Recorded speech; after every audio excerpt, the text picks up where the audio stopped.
Hello visual novel fans, today we've got a review of Paradise Killer. This was written by the lovely Katie Pajamas. Please go follow her on Twitter, and these are her thoughts on this game. You may remember that a few weeks back I did a review for this on Switch Watch, so now you can compare two different opinions. What do we both think? Let's have a look.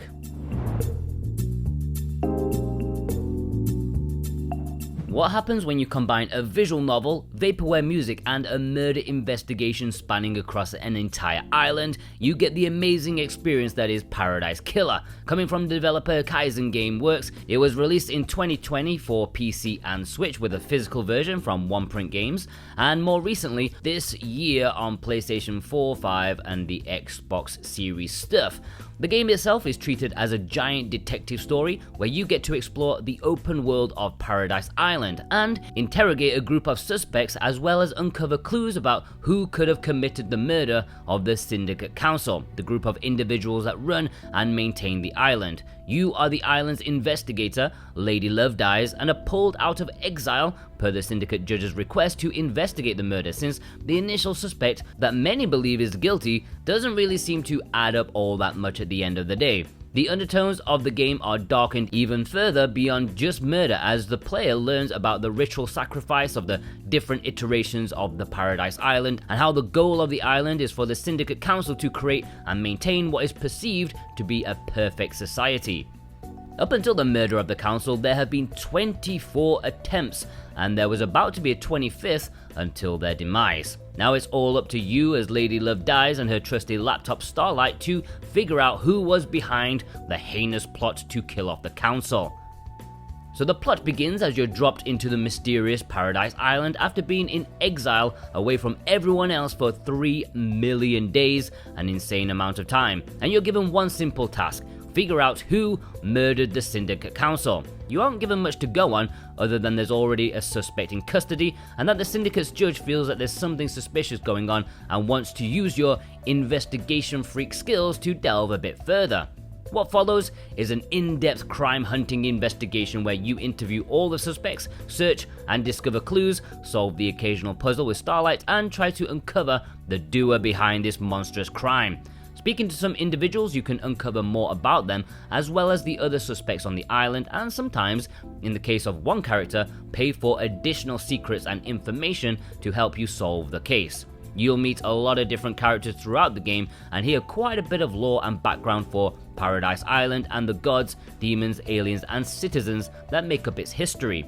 This initially may feel a tad overwhelming, as it is a lot to take in, but it all plays a role in the game and its story, so it's worth sticking through to get to the culmination. It's up to you when you want to return to the judge and let them know you have all the puzzle pieces to solve the crime. When you feel you've gathered an appropriate amount of evidence, you're ready to proceed with the trial, at which point you'll go case by case based on what you've discovered, while playing and accuse and ultimately execute who you'd like.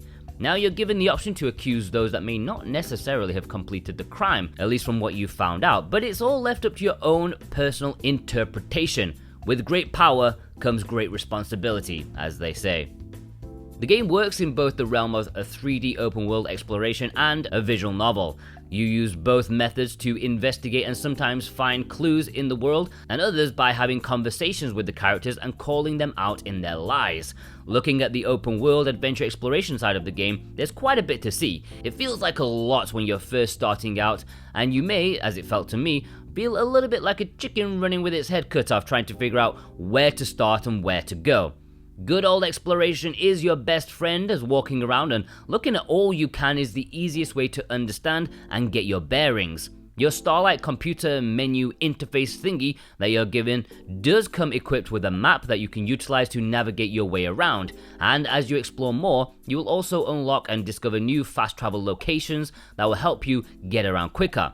Although, the use of the fast travel does cost you 1 blood crystal, the in-game currency, per use, which is a deterrent from using it near the beginning of the game when you don't have a lot of money to work with. That aside, you are given the option to pull up a scanner of sorts that will show you the current location of all the available suspects or NPCs that you can talk to help start your interrogations. Additionally, there are 3 abilities you can find and purchase in locations called footpaths that make the game much simpler to navigate. These include a double jump ability, an air dash ability, and lastly, a reusable ability called Meditation that highlights the location of every collectible for a short period of time with the press of a button. These make all the collectible pickups and exploration even easier for those that like to check everything off the list as they go along, such as myself.